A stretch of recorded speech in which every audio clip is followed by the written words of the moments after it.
welcome to the latest installment of My Dad Listens to This back-to-back edition. I'm Juliet the daughter. And I'm back-to-back Kevin the dad. But don't worry, we're going to go back to every other week after this episode. We're only human. And this time we are doing the Hey, Oh, Let's Go Greatest Hits by the Ramones, but people just call it Greatest Hits, I guess, because they're boring that way. We're doing the Ramones. So, Dad, what do we need to know? Okay, first off, we need to know that the original Ramones were Jeffrey Hyman, also known as Joey Ramone, born May 15th, 1951, died April 15th, 2001. Whoa. John Cummings, also known as Johnny Ramone, born October 8th, 1948, died September 15th, 2004. Douglas Colvin, also known as Dee Dee Ramone, born September 8th, 1951, died June 5th, 2002. And Thomas Early, also known as Tommy Ramone, born January 29th, 1949, died July 11th, 2014. And for the sake of simplicity, I'm just going to refer to them all by their Ramones avatars, aliases, whatever you want to call them. That's fine. Anyway, the band formed in Forest Hills, New York, which is also the home of Peter Parker, also known as Spider-Man. Interesting. But don't tell anyone. It's a secret identity. So what do you think would happen if he got bitten by a punk rock spider? I think there already is a Spider-Punk. There is, yeah, as you see in the second Spider-Verse movie. So there you go. Anyway, Johnny and Tommy had been in a band in high school called Tangerine Puppet from 1965 to 1967. That's a name. They became friends with Dee Dee, who had recently moved from Germany with his family. Dee Dee's father was in the military, so the family moved around a lot. Johnny and Tommy also became friends with Joey, who was in the glam band called Sniper. Oh. In 1974, Johnny and Dee Dee asked Joey to join a band they were starting. Johnny and Dee Dee would play guitar, Joey was on drums, and Richie Stern was on bass. Then the guys realized Richie couldn't play bass at all. Uh-oh. He left. Dee Dee switched to bass. He was the first one to adopt the name of Ramone, inspired by Paul McCartney calling himself Paul Ramone during his Silver Beatles days. Okay. Dee Dee added the E at the end. He convinced Johnny and Joey to use the name as well.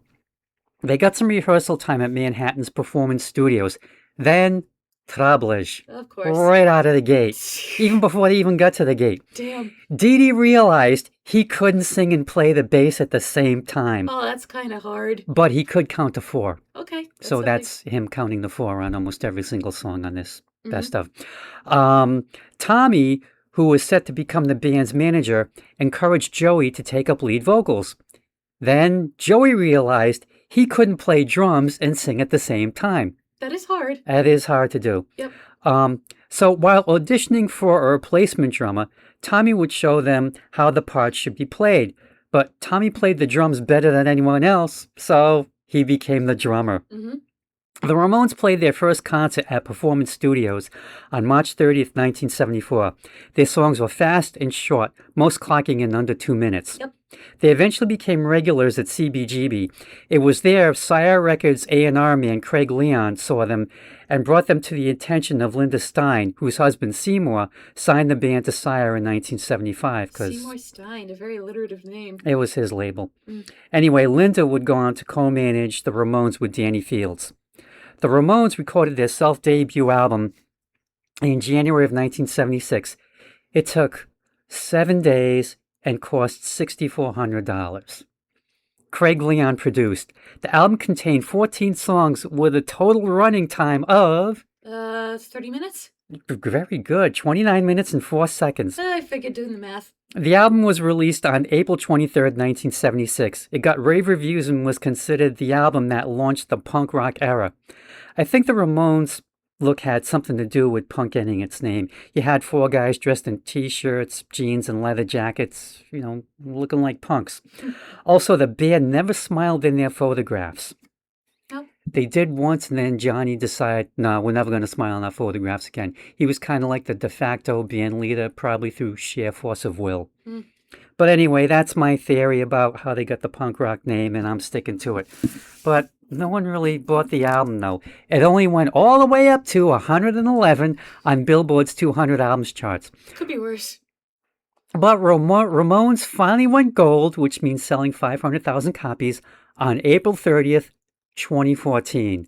So it took 38 years. And they're all dead by that point, right? Mm. Aw. Well, Tommy was the only one who was alive to see that occur because Oh. that was in April. He died in July. Oh, okay. So, yeah, it took 38 years. Now, the day that their album was released, the #1 album in the United States was Frampton Comes Alive by Peter Frampton because that Frampton? Frampton. There you go. Yeah, thank you. Because that's what we were as a nation, folks. Though I will admit that I do like that song, Do You Feel Like We Do, because of the wah, wah, wah, wah, wah effects. Oh, hi, Charlie Brown's teacher. Yeah, pretty much. Anyway, the band hit the road and were a success in the UK, of course. Their appearance helped galvanize the British punk scene. Yep. It seemed everywhere they went, they galvanized that location's punk scene. London, Los Angeles, Toronto. Toronto? Well, sure, there's punks out there too. Why hey, not? Wikipedia wouldn't lie. Would they? Would they? No. No. Anyway, their next two albums, Leave Home and Rocket to Russia, both came out in 1977. Again, great reviews, no sales. Tommy got tired of touring and left the band. He continued as the Ramones off and on as producer. Drummer Mark Bell became drummer Marky Ramone. The band's next album, Road to Ruin, produced by Tommy and Ed Stasium, came out in 1978. The Ramones starred in the 1979 movie Rock and Roll High School and contributed some songs to the soundtrack. Oh, was it a good movie? I've never seen it yet. Okay. I know it's out there somewhere. And then... More Troublish? End of the Century, produced by... Oh. Phil Spector. Yeah, I knew we were going to get into that. Yeah, he used overdubs, echo chambers, strings, just all these things that the Ramones weren't used to. Why did he want to produce them then? And why did they want to work with him? Because it's Phil Spector. Okay. And they were looking to try and break open, get some sort of hits, some sort of fame, just something. But they were used to banging out songs, not playing the same song or even the same note over and over and over, due to Phil Spector's perfectionism. Allegedly, he held the Ramones at gunpoint, according to Dee Dee and Johnny, but Marky said that never happened. Who knows? End of the Century cost $200,000 to make. It was the first Ramones album to get so-so reviews. It was also, of course, their highest charting album ever, making it to number 44. But the Ramones, they kept going on. Because what else were they going to do? Fair point. They wound up playing around 2,000 shows in their career, and it kind of seemed like that they were at the living room almost every other month in Providence. Really? Yeah, they were there a lot. In 1983, Marky got fired due to his alcoholism. Drummer Richard Reinhardt became Richie Ramone, who left in 1987 after Johnny refused him a small percentage of the band's merchandising money. Uh-oh. Drummer Clem Burke from Blondie, which was disbanded at the time, became Elvis Ramone. Sure, okay. For 2 live performances. According to Johnny, apparently Clem couldn't keep up with the band, which I kind of find hard to believe, but what do I know? Anyway, Marky was welcomed back into the band because he was now clean and sober. Dee Dee left in 1989 for a brief career as a rapper. Yes, D.D. King. Okay, was he any good? His album is considered one of the worst albums ever made in the history of albums. Okay. I haven't heard it, so I really can't comment on it. Anyway, bassist Christopher Joseph Ward became C.J. Ramone and was with the band until the end, which came in 1996. Joey was diagnosed with lymphoma in 1995 and died in 2001. The Ramones were inducted into the Rock and Roll Hall of Fame in 2002. Specifically, Joey, Johnny, Dee Dee, Tommy, and Marky. A mohawked Eddie Vedder gave a very long induction speech. It's on YouTube if you're so inclined to sit through it, which I did once. It's very long. He just went total fanboy and could not stop. Aw, well, that's kind of cute that it's for fanboy reasons. And then Anthony Kiedis from the Red Hot Chili Peppers inducted the Talking Heads the same night, and he had a few choice comments about Eddie Vedder's speech. It was hilarious. Really? Yeah. Oh, I might have to look that up then. Dee Dee died in 2002 of what else? A heroin overdose. Oh. very Dee Dee. Johnny died in 2004 from prostate cancer. Hmm. In February 2011, the Ramones received a Grammy Lifetime Achievement Award. Oh, great. Drummers Tommy, Marky, and Richie were on hand, and Tommy died of bile duct cancer in 2014. You can get cancer in your bile duct? Oh. I guess you can. Anyway, as for me, the Ramones were one of those bands I'd heard of, but didn't hear their music until the 80s when I started listening to WBRU. And they, of course, were the only station in Rhode Island that would play the Ramones. Of course. So, eventually I was able to catch up. And like I said earlier, they seem to be playing at the Living Room in Providence almost every other month. Did you see them? Never saw them live. What? I know. Oh. I blame myself. Damn. This woman that I worked with in Blue Cross, Catherine Hughes Fury, she saw them like every time they came. Oh, okay, good for her. Hmm. She picked up my slack. But I did pick up their 1988 30-song collection, Ramones Mania. But I thought, well, 30 songs was a bit much, which I know, sacrilege. My second attempt, though, was Rhino's 1999 two-disc chronologically ordered anthology. Disc 1 was absolutely solid. Disc 2, not much. Declining, falling. Anyway, in 2006, Rhino put out the one-disc, mostly chronologically ordered Hey Ho, Let's Go Greatest Hits. Most, if not all, 20 songs were played on WBRU.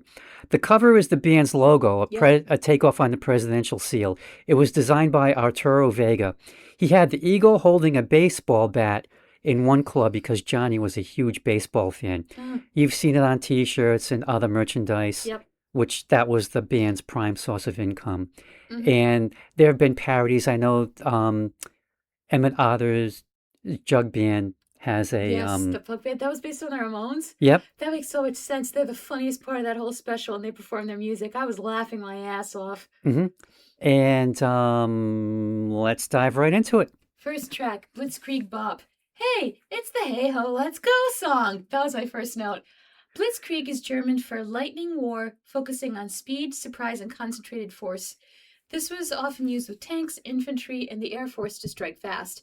In the Ramones' case, they're using it to refer to the punk movement.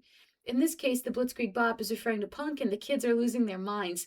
They're not sure what exactly the kids want, but they're going to keep playing and encouraging them to party. Catchy opening hook and punk you can dance to. Mm-hmm. This was written by Tommy and Dee Dee, and Tommy said it was about a young audience attending a rock concert because, they're forming in a straight line because I guess they were orderly. The kids are losing their minds.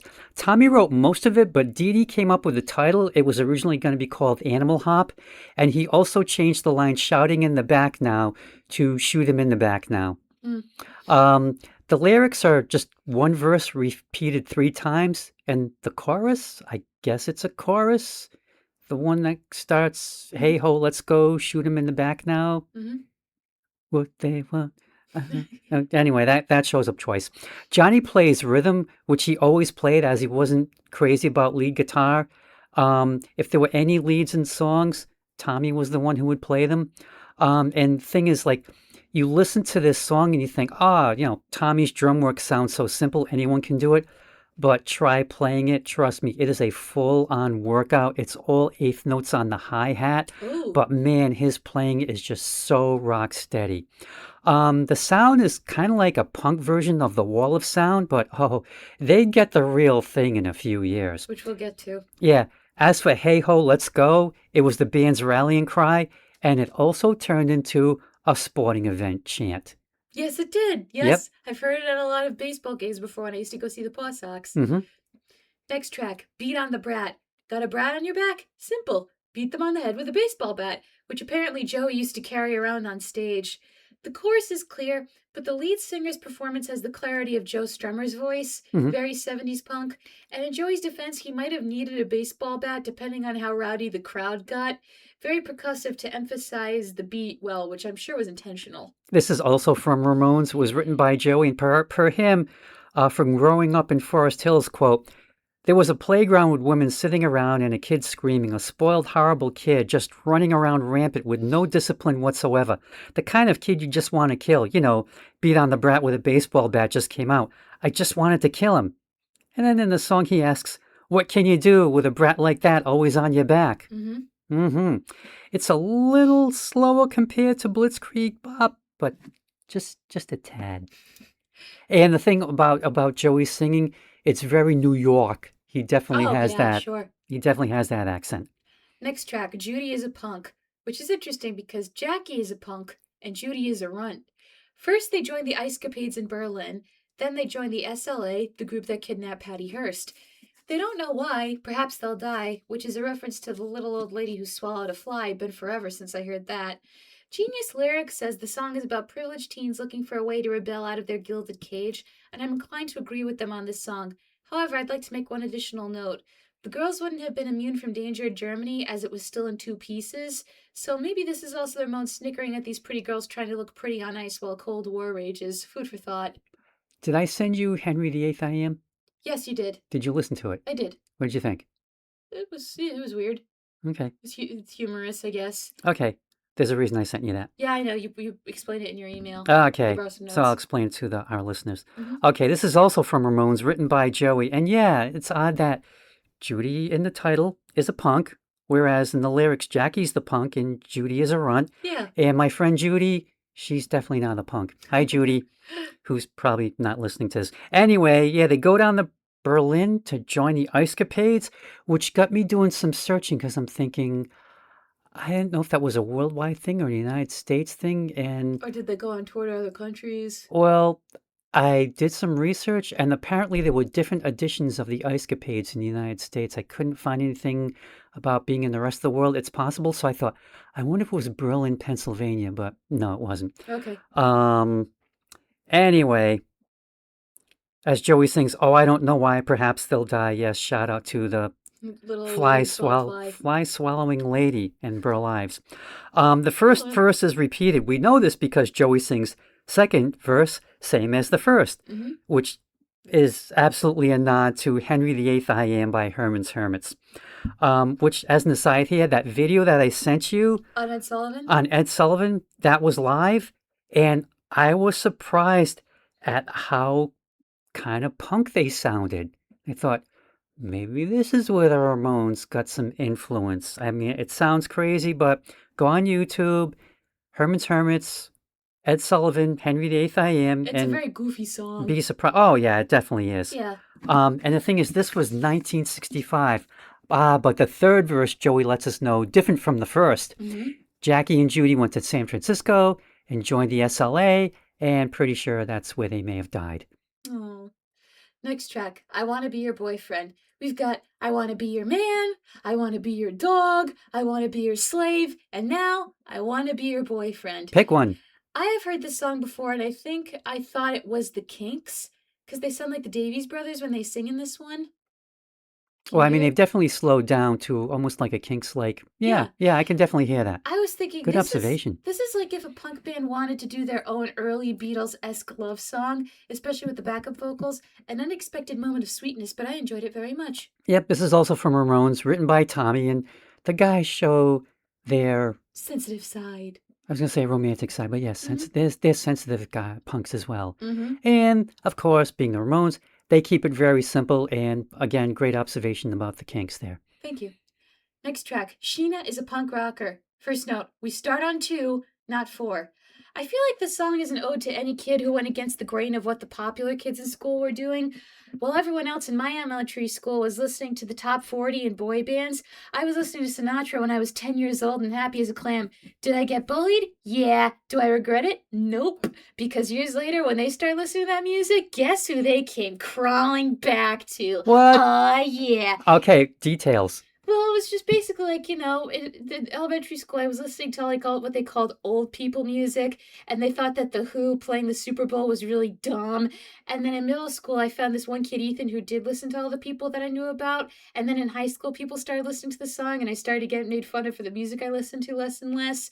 So, yeah, it was rough going at first, but eventually, we got there. Wow. Now, for Sheena, in her case, the other kids love surfing and discoteching while she goes off to New York City to be a punk rocker. I can just see her jamming to this in the audience, not regretting her decision at all. And if you were to make a music video of this, maybe have a montage of her making friends and finding her love in the punk scene. It makes me smile. This goes out to all the kids who were labeled different or weird. You grew up to be awesome. Okay, this is from Rocket to Russia, and it was written by Joey, who asked himself the musical question, what if Sheena, Queen of the Jungle, was a punk rock fan? Sure, okay. The kids got their surfboards and they're going to the disco or go-go, but Sheena breaks away to New York City to get down with the punks. Is punk disco a thing? Like you can dance to it and be mad at the same time? Someone out there needs to make that happen. Hmm. The music's kind of surf and kind of punk, but for me, this is gonna sound lame, but I don't care. Every time I hear this song, all I can think of is Sheena Easton being that punk, because That- she has the potential. And you have a big crush on her. Yeah, I do. Hi, Sheena, if you're out there. Probably not. Next track, Pinhead. All I can think of is Pinhead from the Hellraiser franchise. Oh, with all the pins in his face. Yep, which if you haven't seen the first one, it's about a woman who got the kinky sex she craved and is willing to do anything to anyone to get that man back in her life. Even stick pins in their face? No, that's not part of it, but go watch it. You'll see what I mean. Aaron had me watch it around Halloween once, and I was just like, I wasn't really scared so much as grossed out, but I was like, this woman is so stupid. What's the movie called again? Hellraiser. Hellraiser, And okay. it's a franchise. But obviously, this song came out before Hellraiser, because Hellraiser was in the 80s and 90s, I think. hmm I love the opening drums. It feels like we've entered a cult ritual and they're banging the ceremonial drums for the initiation, like in Finding Nemo. Ah, hoo, wah, hee, ah, ho, ho, ho. Pinhead means someone who's an idiot, which this guy does not want to be because he just met a girl. And not only that, she's a nurse. So if he plays his cards right, he can get the married benefits healthcare worker's salary. And you know what would have been funny? If on the printed lyrics, in the song, he spelled dumb wrong, the way Homer misspells smart as SMRT. And then at the end, the Gabba Gabbas keep going on like he's drowning in the cult of dumb and he'll never be free. Like once you're in, there's no escape. Better luck next time, bud. This is from Leave Home, and it was written by Dee Dee, and I think this song is heavily influenced by Todd Browning's 1932 movie Freaks, in which he used real freaks, which just kind of really disturbed everyone. And there is a scene in the movie which the freaks chant, "Gobble, gobble, we accept her, one of us," because the plot is like this, like, woman um, falls in love with one of the freaks and wants to marry him, but she's really after his money, and the other freaks find out, and things do not go well for her at all. Good for her. They got their revenge. So in the song, it's "Gabba Gabba, we accept you, one of us," and I think the lines "DUMB, everyone's accusing me," were probably directed at people who just didn't understand the Ramones and wrote them off as dumb punks, but they were pretty smart punks. And I think the song ends with dialogue from the movie. I'm not 100% sure. They could just be a recreation of. Studio gibberish. Yeah. Yeah. This song has a tougher sound than the songs from Ramones, which Craig Leon produced. Leave Home was produced by Tony Bon Jovi, yes, related to John Bon Jovi, cousins, I believe, and Tommy. Next track, Commando. Commando is the term for a soldier in special ops or light infantry. They're typically trained to carry out raids and operate in small teams behind enemy lines. It can be used to refer to an individual or a commando unit. The US had a recondo school in Vietnam. But why does it also mean not wearing underwear? Two theories. First was according to a former veteran who posted what he was taught on Reddit. The legend is, quote, Merrill's Marauders. In World War II, Burma was a crack commando unit bringing the war to the Japanese. During a forced march through the jungle, most all members came down with dysentery. Stopping constantly to relieve themselves was slowing them down, so they ditched their underwear and cut the seat out of their pants so they could do their business with diarrhea on the move. Others have said fighting in jungle conditions doesn't exactly produce a gentle feeling in one's pants. Chafing. The chafing. Anyway, back to the song. In this song, the American military is in such a rush to get soldiers trained for Vietnam and East Germany, they only have 4 rules. 1. Follow the laws of Germany when you go there. Notice they didn't say the laws of Vietnam. 2, be nice to mommy. 3, don't talk to commies. And 4, eat kosher salamis. And since that's the only rules they have time for, what's there to stop them from committing war crimes since that wasn't specified? Yeah, that leaves a lot of open possibilities. Feels like the message is, we're anti-war, but since you're so determined to have one, maybe be a bit more specific on what soldiers are and aren't allowed to do in service of their country. Okay, this is also from Leave Home. It was written by Dee, who may have written this about his father, because at one time Dee was living in West Berlin as a kid. Wow. And his father was like really, really strict. And it kind of seems like these are the rules his father would have made Dee do since they were living in West Berlin. Follow the laws of Germany. Mm-hmm. Be nice to your mother. Be nice to mommy. Don't talk to commies, the East Germans. Mm-hmm. And kosher salami, I just have no idea. Well, But were they Jewish? salami does rhyme with mommy. Yeah. Colvin, possibly. I I know said some of them were Jewish in the band. Joey definitely was. Mm-hmm. That's all I got. Next track, Rock, Rock, Rockaway Beach. This song is the reason why I wanted to do this album. I remembered the chorus instantly without having to hear the song. It's burned in my brain. Punk surf rock? Sure, why not? Even punks like the beach. But because they're punks, it has to be Rockaway Beach. Not the same place where the Beach Boys are going surfing now and everybody's learning how. Although, I don't see what the problem would be, but some fans gatekeep. Anyway, this is just punk beach rock fun and I love it. This is from Rocket to Russia. It was written by Dee, and Rockaway Beach is in Queens, New York. Oh. Of course. This was the Ramones' highest charting single, making it all the way to 69? Oh, you are so close. Number 66. Wow, I'm getting better with these. Yeah, absolutely shameful though. Because it's one of the greatest summer songs ever, and I thought, oh man, I can't believe I didn't pick this for our summer episode. That, yeah. Just too many to choose from. Mm-hmm. It's fast, catchy, has a little Beach Boys harmony in it, and it's a great sing-along with Rock, Rock, Rockaway Beach. Okay, next one. We're a happy family. Are we? Story time. One time Dad put me in timeout and the whole family heard me yelling from my crib, "We're supposed to be a happy family!" Anyway, the Ramones were one big family, but I don't think this song is about them. This family in particular, Mommy, Daddy, and kids insist they are happy. Even though they live on refried beans, pop pills, don't have friends, the baby is sick, the family sells dope, and Daddy might actually be happier with a man than living in a sham marriage. And I bet you $5 that Mom is the one telling herself we're a happy family the most, because she's the dutiful wife, and she's got to stick it out for the family, of course. The song ends perfectly with being drowned out in the noise of a family arguing, and a baby crying, and a dog barking as reality starts to bleed in through the song.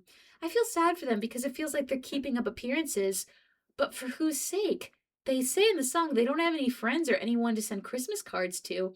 Maybe it's one of those things where if they tell themselves the lie over and over, maybe they'll actually believe it. In conclusion, the nuclear family is not always the ideal it's cracked up to be. You decide what family looks like to yourself, and don't succumb to the pressure of trying to fit a picture-perfect image, otherwise no one in this family is going to be happy. This is from Rocket to Russia. It was written by Joey. So gulping down Thorazines, which I had to look up, is an antipsychotic drug. No Christmas cards to send. Daddy likes men. Baby's eating flies and has the chills. And mommy's on pills. And yeah, eating refried beans. But Joey's just insistent that they're a happy family. He even tells us that he's friends with the president and the Pope, and that he's making a fortune selling Daddy's dope. So hey, everything's great. Everything's, it's like that dog sitting in the kitchen with everything on fire. Everything's fine. Oh, maybe this is like that family in Breaking Bad with Spooge and that little kid who just watches the shopping channel and is covered in grime. Spooge got spooged. Yep. And at the end, yeah, the family just loses it, and you just hear the chaos breaking out and all the voices yelling at each other. I'm not a skank! Ending with, "Where's my safety pins?" Because punks need safety pins. Next track, Cretin Hop. Cretin is a derogatory term for someone who is stupid. Even if you didn't figure that out on your own, the way they sing the word doesn't exactly make it sound like it's a good thing.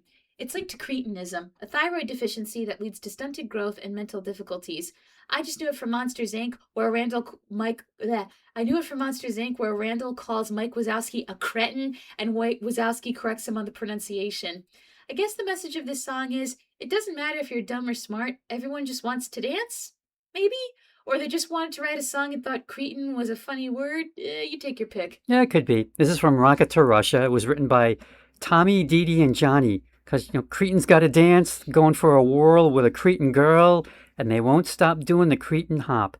And I've always kind of thought of this song as a sequel to Pinhead. You got your Pinheads, you got your Cretins, just all getting along jamming. And yeah, I had to look up the official definition from the Cambridge Dictionary. A cretin is, quote, a highly offensive and derogatory term used to describe a person who is considered extremely foolish, stupid, or insensitive, unquote. And that's that. Next track, Teenage Lobotomy. Okay, I knew that lobotomies left people incapacitated, but I didn't know how it was done. Basically, With a spoon.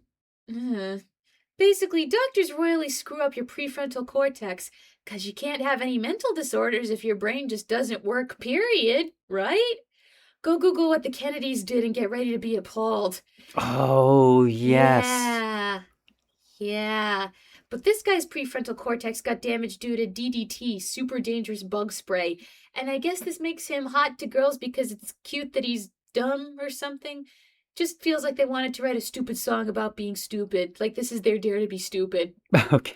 This is also from Rocket to Russia, written by Dee Dee. And DDT messed up Joey but good. So he gets a lobotomy and now all the girls love him. Maybe because he can be easily manipulated. But he also tells us he's going to get a PhD. Best lines for me are, I guess I'll have to tell him that I got no cerebellum. Absolute genius. And I mean that sincerely. Next track, I Want to Be Sedated. All I could think of is that clip in Grey's Anatomy where Sandra Oh as Christina Yang is yelling, "Somebody sedate me!" because she's having a panic attack in the hospital bed. Did they?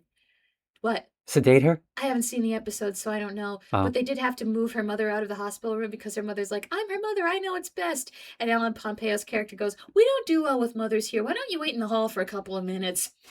I've had a similar urge before where I've said, I want to be in a coma because nobody expects anything of you, and it's like death with benefits. Think about it. Okay. There's 24 hours in a day, and for the Ramones, there's nothing to do. So then their brain starts wandering, and as a result, they can't sit still, and they're in such a mental furor, they want to be sedated. I could see someone playing this on a bad day if they want to stay in a bad mood. And honestly, if I was living in the world of that music video, trying to eat cereal and read my comics while all that chaos was going around me, I'd want to be sedated too. Yeah. This is from Road to Ruin. It was written by Joey. And the tour grind was getting to the band. They were exhausted, isolated, bored. They wanted an escape or a break, just anything. I don't know if they really wanted to be sedated. Well, maybe Dee Dee. But they just want to get away from the grind, just somehow. I can't blame them. And I think this was the first Ramones song I ever heard. And after this, I just wanted more. Because, just try not to sing along at the end. Ba, ba, ba, ba, ba, ba, ba, ba, ba. I want to be sedated over and over and over. I forgot. Never gets tiring. Next track. I just want to have something to do. Now we have the opposite. Guy sitting at the windowsill on 2nd Avenue with chicken vindaloo and just wants something to do tonight because he's by himself and he misses his person. That's really it. I also find it an interesting choice that while being bored, he's not eating boring food. Like, he's not having a bowl of cereal or a tuna fish sandwich. He's having Indian. Maybe he wants to share a meal with someone, or he's sick of eating leftovers and wants to go out and do something. I'll tell you, if I had vindaloo in my fridge, I'd be happy. Definitely captures monotony and restlessness well, which is a juxtaposition, but we've all been restless due to nothing going on around us. This is from Road to Ruin. It was written by Joey, and the title pretty much says it all. That's the thing about their songs. The title really says it all in all of them. Not really my favorite song by them, but I gotta give him bonus points for rhyming 2nd Avenue with chicken vindaloo.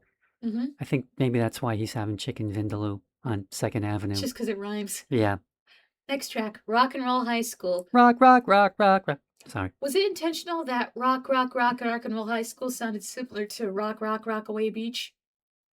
I'm sure it was. The music video for this is an absolute treat. The Ramones are in detention, rocking out when the teacher isn't there, flirting with girls through the door, and when the teacher gets back to see how all hell is broken loose, it ends with a nuclear explosion. That Awesome. Dee Dee. My favorite one is the guy jamming at his desk holding what looks like a boombox. Is that Dee Dee? That's Marky. Okay, that's Marky. I think I'd have loved this song on the days I was just so sick of school and wanted to not do homework, which applies to every kid, straight A or otherwise. Did it bring back memories? Not really, but I remember what it felt like to just be so sick of it. Okay. Even good kids get sick of school. God knows I did. Yeah, that's Dee Dee with the chemistry set because, of course, it's Dee Dee with the chemistry set. Well, is that where Dexter's Lab got it from, do you think? Dee Dee! Yeah. Well, that's a good question. Or just a fun coincidence? I hope it's not. Fun coincidence, possibly? Who knows? Anyway, there's a couple of sources here. It's from the Rock and Roll High School soundtrack, but there's also a single. We'll get into it in a minute. This is written by Joey and Dee Dee. There are 3 versions of this song. The one that's on Greatest Hits is the original version produced by Ed Stasium, but it wasn't released until 1988 on the Ramones Mania collection. And thankfully, it's on this Greatest Hits collection too, because the second version is a remix of Ed Stasium's version by Phil Spector, which is on the soundtrack, the official video that you saw, and the 7-inch single, and I have to say, it just sounds terrible. It kind of reminded me of like when the Beatles did Let It Be. Oh, with Phil? Before it was Let It Be Naked? Yeah, it was like Glyn Johns and George Martin producing, and then Phil came along and just crapped it up. Kind of like the same thing going on here. Phil may have been a genius in the 60s, but then came the 70s and every other decade after, and it just wasn't happening. The third version is a complete re-recording produced by Phil Spector for End of the Century album, and I listened to that one too, and basically it's the Ed Stasium version with just a lot more echo. The first version is the absolute best. It's nice and clear, it rocks. And my favorite lines are, I don't care about history because that's not where I want to be. Well, they're in history now. Yeah. I also love the fun section that shows up a couple of times. It's very Beach Boys. Yeah, it is. And whereas the Beach Boys wanted you to be true to your school, the Ramones, they had other plans. They just wanted to have some kicks. They just wanted to get some chicks. Yep. Drive around in their GTO. Just pretty much do anything but go to class. Next track, Baby, I Love You. Looking up the lyrics, I thought, Phil Spector produced this? Because he's listed. Then I heard the wall of sound and went, yep, that's him. I can get why Ramones fans didn't like this because Phil Spector and punk on paper don't mix. Here's the thing, though. Is it Joey singing?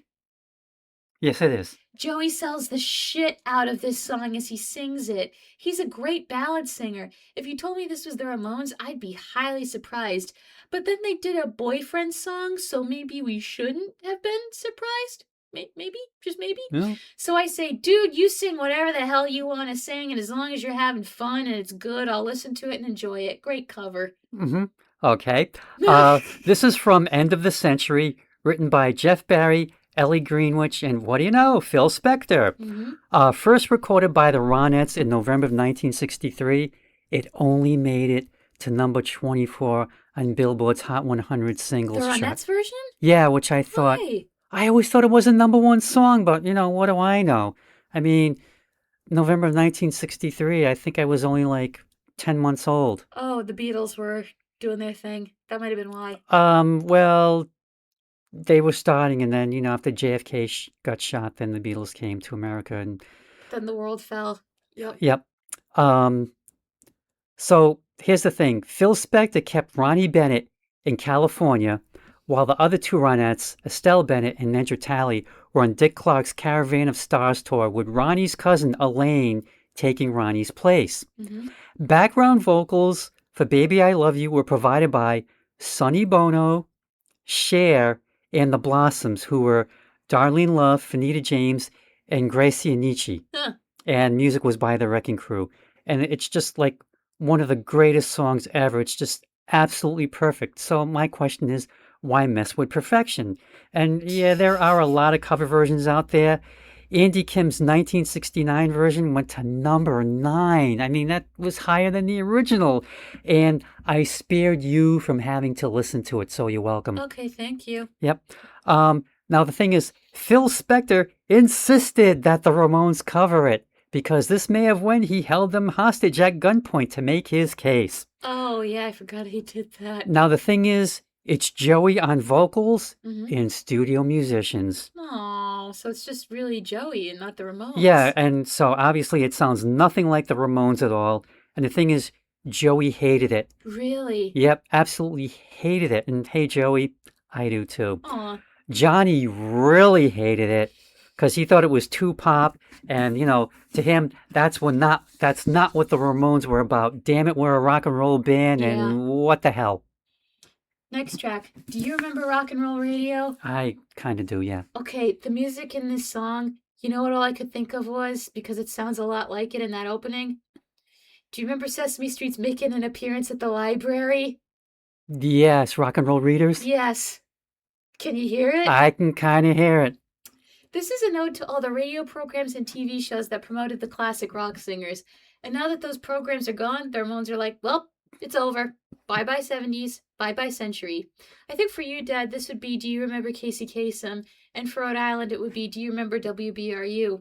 For my generation, it would be Do You Remember Vivo music videos all those artists had? This is a good nostalgia trip, but for me, only because it reminds me of Sesame Street and not the references. It is creepy, though, that they referenced John Lennon a few months before his assassination. The lyric, Do You Remember John Lennon, took on a whole new meaning after that. This is also from End of the Century. It was written by Joey. Okay, it was 1979. Things were looking bleak on the musical landscape. Too much bloated rock. Too much soft rock. Too much blech. So Joey asks if we remember rock and roll radio when it was fun.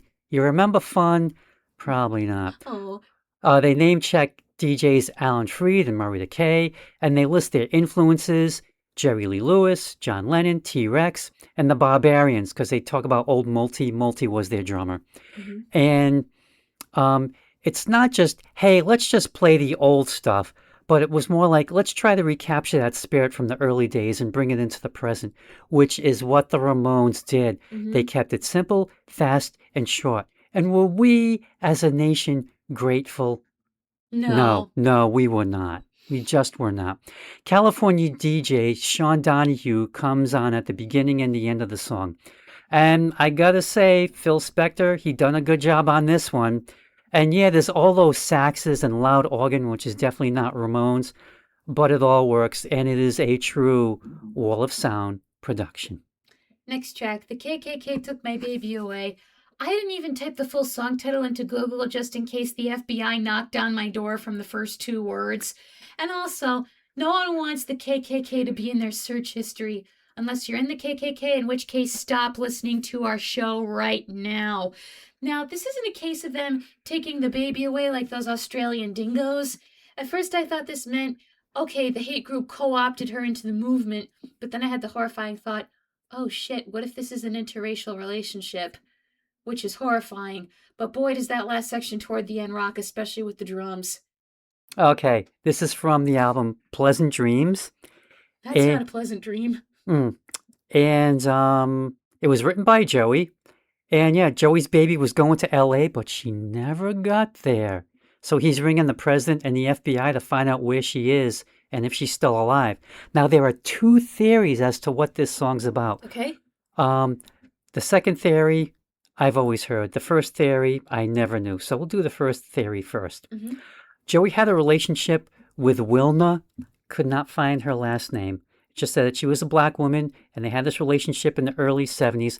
Now, according to Joey's brother, Mickey Lee, Wilna's parents disapproved of the relationship and forced them apart. When Mickey asked Joey what happened, Joey said, the KKK took my baby away. And that last part just kind of sounds too good to be true to me. Yeah. Maybe it really happened? I don't know.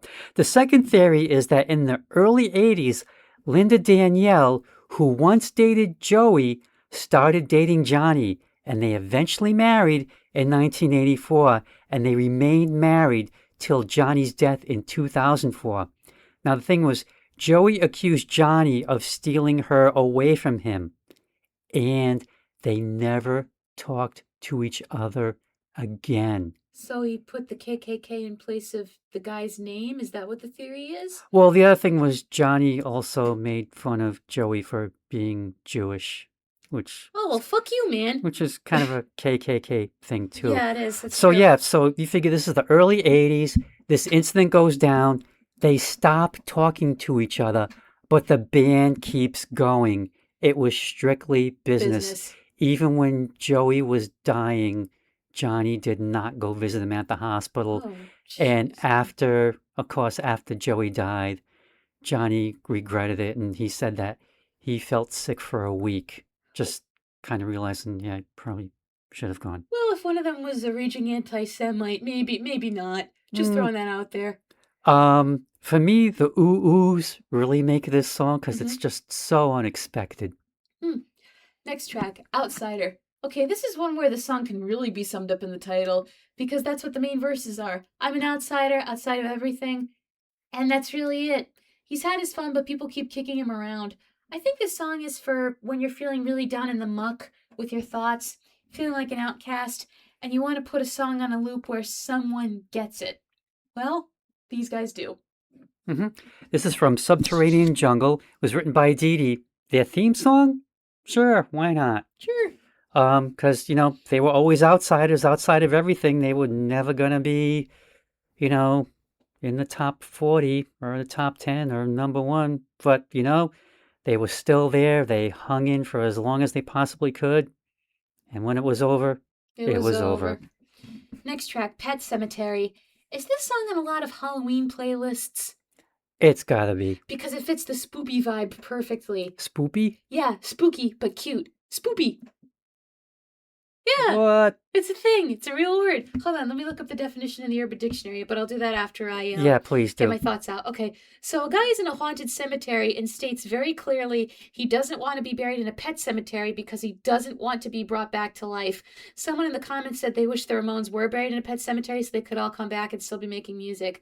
But I did put this on my Halloween playlist, and now I'll look up the definition of spoopy while you talk. Okay, this is from Brain Drain. It was written by Dee Dee and producer Daniel Ray. It was played over the end credits of the Stephen King film of the same name, based on the book of the same name. And Stephen King was a fan of the Ramones. The Ramones were a fan of Stephen King. And I guess when they met him, he gave them, a copy of his book. Dee Dee went down to the basement. 20 minutes later, he comes up with the song. Producer Daniel Ray helped Dee Dee polish it up a little.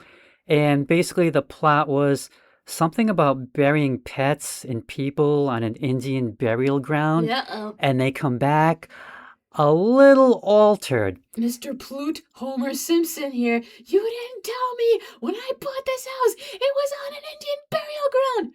Well, okay. He says he mentioned it a couple times. Okay. Just had to do that. So Joey sums it up in the lines, I don't want to be buried in the pet cemetery.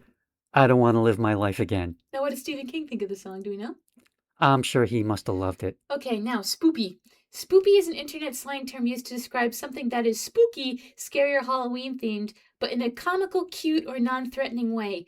The word originated as a viral meme in 2009 when a Flickr user posted a photo of a Halloween sign at a Ross department store that accidentally misspelled spooky as spoopy. The typo spread across Tumblr and other platforms and became a beloved staple of internet humor. Examples of this include pets wearing ghost costumes, friendly Halloween decorations for kids, and pop culture characters that blend horror themes with cuteness. Think Nightmare Before Christmas or Casper the Friendly Ghost. Okay. All right. Final track, Warthog. So apparently Dee Dee wrote this song after his therapist told him he should write a love song to get in touch with his feelings. Clearly the therapist never listened to the Ramones. This song is pure, I am pissed off. And I love how Dee Dee sings it, a voice as whiny as possible to suit him being annoyed. And this is my favorite song on the album. Yup, he yells it all out in less than 2 minutes and I am jamming right along. Surprised? I am really surprised. Yup. This is from Too Tough to Die. It was written by Dee Dee and Johnny. And yeah, Dee Dee's therapist told him, why don't you boys write some nice songs? Well, no, not really like that. But yeah, it was the challenge to write a love song. And this was the result, kind of mocking that request or that challenge. Okay, for me, the music is classic Ramones, but Dee Dee just cannot sing at all. No, but it fits the song perfectly. Kind of, 'Cause that's I will supposed to give it sound that. pretty. He's supposed to sound pissed. Yeah. If Animal could sing and you could understand him, this would pretty much be it. So he wouldn't sound like Keith. He would sound like Dee Dee, considering he's based off of Keith Moon. Yeah, I mean Keith Moon couldn't sing either. You have to listen to the song Bellboy.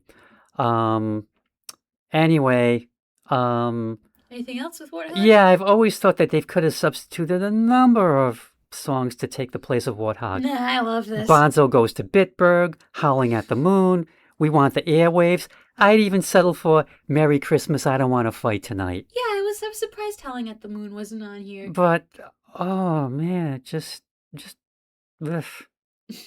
Not my favorite song. Oh, I love it. You know, it was kind of, I was kind of worried because I thought, oh my God, we got this far and she didn't say what her favorite song was. It cannot possibly be this, but son of a gun. Listeners, this is not a visual podcast. You should have seen Dad's face when I made that statement. To quote Bart Simpson, or to paraphrase, he was shocked and appalled. Yep. Overall, the Ramones were more hard rock than punk, except for that very last song, which doesn't surprise me because Mike always said that considering they were the forerunners of punk in England, they didn't consider themselves punk because it just wasn't a term yet. Still, I enjoyed them. They're multifaceted, writing about love, anger, politics, and loneliness, but in a fun way I think some people might be surprised to identify with. And I wish we got more songs like Warthog, but that's just me. That just is you, I guess. Ramones' greatest hits, Hey Ho, Let's Go, or whatever you want to call it, is very necessary. Okay. The thing is, I mean, for me, the reason I like it is because it's just 20 songs, and they kind of, a lot of them kind of do sound the same, which, you know, after so many, I think, yeah, I'm good. So Okay. the CD is just long enough for me to get through. And the thing is, it's like, it's also, I think, a problem for the Ramones because they How so? just had that one gear and they never got out of it, where you had a group like The Clash who just evolved album as each album went by. I mean, they were considered punk too, but they developed much to fans' rage. Yeah. Like, how dare you expand your musical palette? Who do you think you are, you And they're sons like, of bitches? They're like, are you in the band? No, shut up. Yeah. All right, as always, thank you for listening to the latest installment of My Dad Listens to This. Like, comment, subscribe, and all that jazz. Remember, the more you interact with a YouTube video, the greater chance we have of appearing on the YouTube homepage. If you follow me on social media, I post all the episodes there. If you're friends with Dad, tell him what you want to listen to, and he'll send an email right to your inbox. As always, thank you for listening to the latest installment of My Dad Listens to This. We will be back next time with another album to nitpick and gripe about. Dad, anything you want to say before we sign off? As my vovô probably would have said, and vovô is Portuguese for grandfather, if he had ever had any idea about the Ramones, he might have said, hey ho, okay boys, let's go.